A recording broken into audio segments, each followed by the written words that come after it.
The big story this week, the shocking story this week is in fact the broadside launched by Governor John Duncan against the Dr. D. Orlando Smith administration. And this is 1 month after he laid out a similar one regarding things that the government aren't doing. Now, this time around, the governor has chosen not to just talk, but to do. And so in order to help the RVIPF to get more funds to carry out its operations, the governor has invoked his constitutional powers to force the government to provide the RVIPF with some $800,000. And this is not sitting well at all with the government, so much so that the premier basically immediately responded to what the governor had to say and do. Now, Kathy, this news broke yesterday, late in the afternoon, and the media scrambled to find out what it is that the governor had to say. And essentially, he says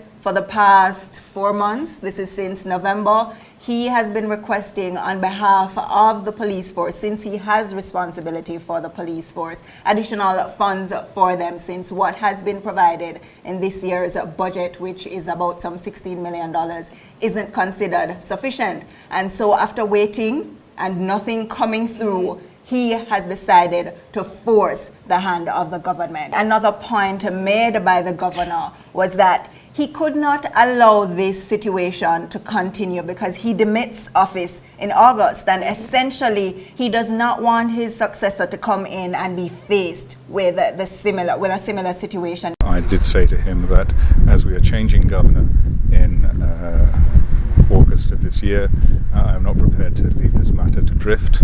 I wish to have a decision so it is clear for the new governor to take forward. It's a great regret to me that I have had to do this. I've maintained consistently that it is for the territory to take responsibility, not for the governor to intervene, but in the current circumstances, with great regret, I've had to invoke Section 103. You can imagine they are not best pleased, but we are professionals and we work together. And this is not going down very well with some sections of society. And as well, there are those who are like, oh, Ray, yes, this is time that somebody takes a stand and do this. But what some persons are feeling from the tone of the governor's actions, leading on from what happened before, where he made certain statements public, they're feeling that the government should have taken a cue from that this man is up to something. And means business this time around. Yes. They think that, he is right in some cases to do what he's doing because of what's happening in the territory as it relates to crime and other incidents. Some people are saying also that this is something that he should do for other arms, not only for the police. Some people are weighing in, thinking that, okay, the commissioner of police is a UK person and the governor is a UK person, so they're collaborating. What else? What about the other arms that you are responsible for? The premier has responded. And Excellent. The premier is a man who usually seems quiet because we don't know what actually happens in the background in terms of the machinations and his actual response and thoughts. But he was quick on the draw with this one. And his response to what the governor had to say was essentially that he doesn't know what he's talking about regarding instructions being given and the financial secretary and the treasury not providing those funds for the RVIPF to execute what it needs to do because he isn't aware of any such thing. Here he is. I have never, during my tenure as Minister of Finance, received anything but the fullest cooperation from the Ministry of Finance on these matters. In executing these instructions, however, I am assured that the Ministry of Finance requires proper documentation such that these requests can be processed in a proper manner as per the Public Finance Management Act, as they require of all departments and agencies in the government of the Virgin Islands.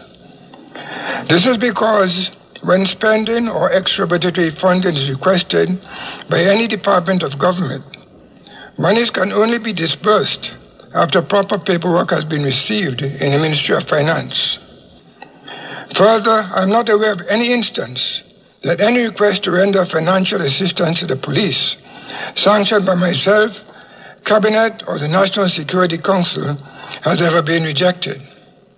What the premier is saying here is that, listen, the governor has gone too Too far far. this time around. And immediately after, we had a meeting of the National Security Council. So in a sense, the Premier has said that this is regretful what the governor has done. Yes. In fact, he finds it, quote, extremely concerning as the government continues to take the security situation of the territory seriously, the security of its citizens, the resources that the RVIPF requires, and so it doesn't understand why the governor has done this.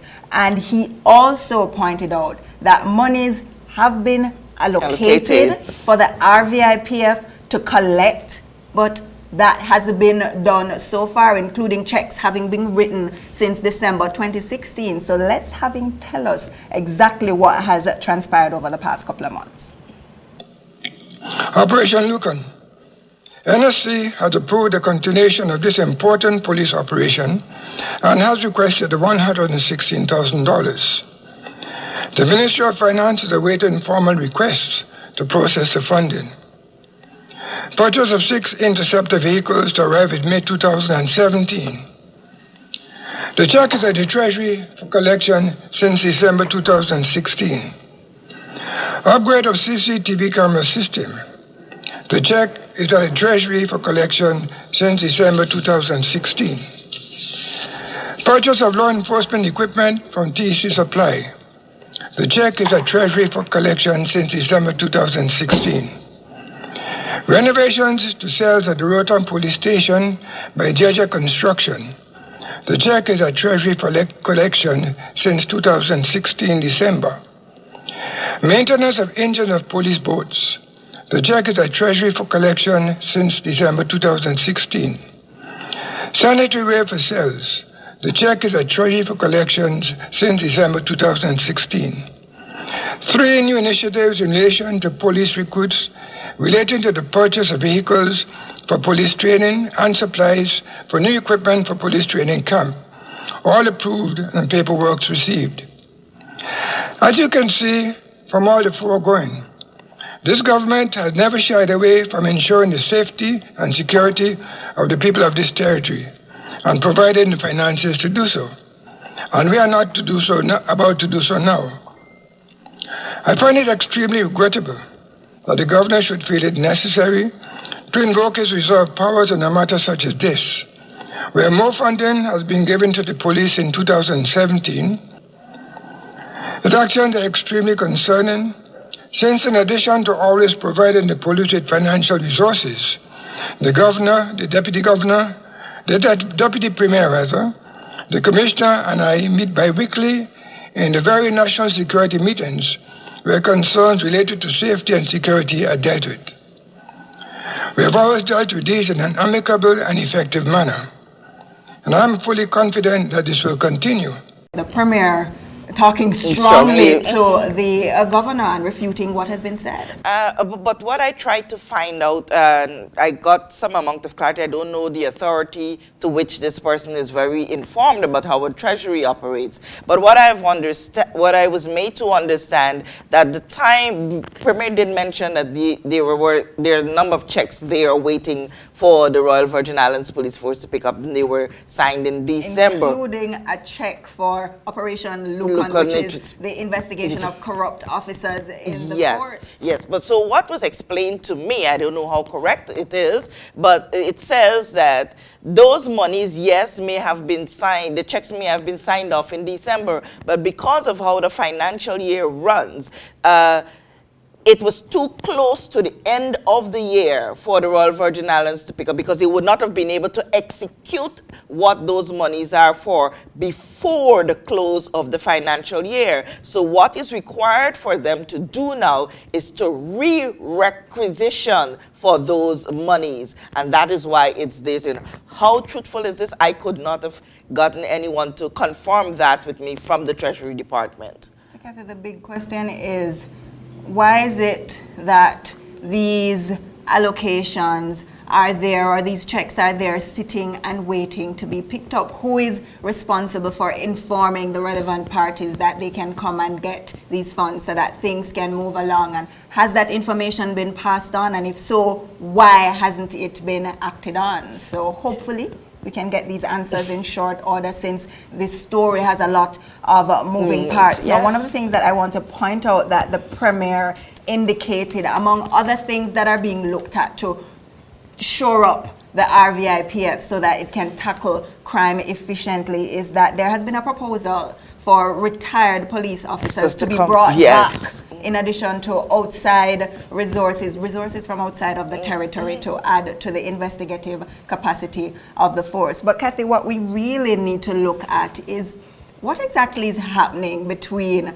the governor and the government of the BVI, because we got an inkling of this starting last month, when at the launch of the new vocational program at the Balsam Gut prison, the governor used the occasion to hit out at the government to say, listen, you don't have your priorities right. You're allocating monies to areas that aren't reflecting what the national interest should be. What you should be doing is prioritizing legislation such as the Whistleblower Act, the Freedom of Information Act, the Human Rights Council, and ensuring that monies go where they need to go. But you're not doing that. And if you want to get independence or certain constitutional reform you got to do these the things. UK, then this is what needs to be done. And here he is again. Yes, and so what some persons feel that Premier should have worked on from that very first instance. But now that it's happened again, they're saying that Premier needs to open up,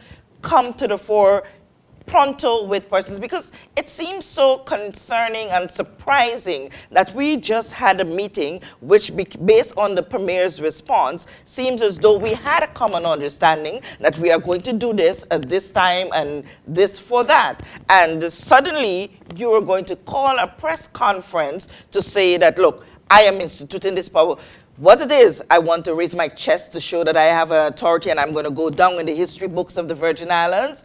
And to the Premier's credit, he was quick on the draw with this one. Very well and so. In that broadcast which he issued, he did express the same sentiments as you just did on behalf of concerned residents, that he doesn't understand why. We've discussed these issues at, the National Security Council. We've discussed them outside of the council. So work is afoot to ensure that security is prioritized and the RVIPF has what it needs. So, why now all of this? But then what we also need to look at too is the crime situation that's facing the territory. Yes, it's a small population, so things aren't as bad and as deadly as larger populations that have a very high crime rate. But last year, while there was a decrease of about 4% in homicides for the territory, there were actually 4 murders, and there was an increase in gun-related crimes, armed robberies. And so at the end of the day, with that happening, at the start of the year there was a murder. Last Friday there were 2 murders.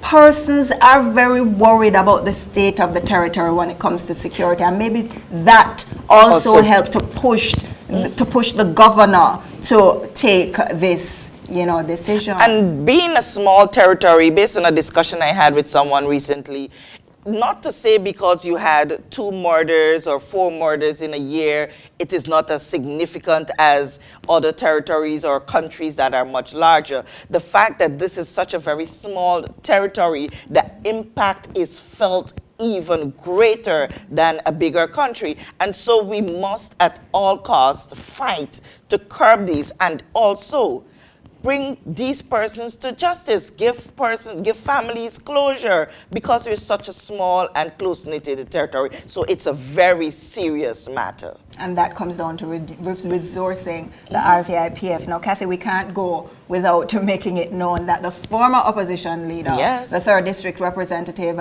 Julian Fraser, who has himself been calling for additional resources for the police force and championing that he's there to support them for whatever it is that they need inside and outside of the house, he has also weighed in on the issue, and he had some very strong words for the governor. And remember that recently the governor took away his opposition leader position. But that aside, Mr. Fraser has charged that the governor's invocation of his constitutional power is basically a soft takeover of the territory. According to Mr. Fraser, he says it's a monarchical takeover of the territory, and charges that the governor should in fact, one, give the responsibility for the police force to the premier, government, as is the yes. case in Bermuda, so that the government of the country can be responsible for the security of the people of the country, financially and otherwise. And that the government should stay out of the politics of the BVI, because the protocols for effective financial management are in place to ensure that funds go where they need to go within the confines of how it needs to happen, Kathy. Yeah, and so it gives also the impression that the governor, Mr. Duncan, is setting a stage for his successor. And persons have mixed reactions to that, because what they're saying that the tone at which the governor is about to leave is not a very nice one. It may not lend to a very good working relationship with the incoming governor along with the government. And so that is a major concern. On the other hand, some people feel that doing this makes him see that, hey, when I went to the British Virgin Islands as governor, I did something that will be remembered forever. Definitely. So, Kathy, there have been criticisms in the past of the governor and the significant role that he continues to play in the territory, and that needs to come to an end. Yes. And so, with this latest development, we wait to see how the players in the government respond to this, how the constitutional review that's about to take place shapes up in light of this development. And it's also key to express that the governor, even though he has taken this decision, he says he regrets it, and that he expects that going forward they will still be able to work together in a professional manner. Words the are Premier words. himself has expressed as much. So we wait to see what Yes. happens. Now remember to check us out on Facebook, YouTube, and jtvlive.net. Until next week, on behalf of Kathy Richards, I'm Peter Gay Coombs. Bye-bye.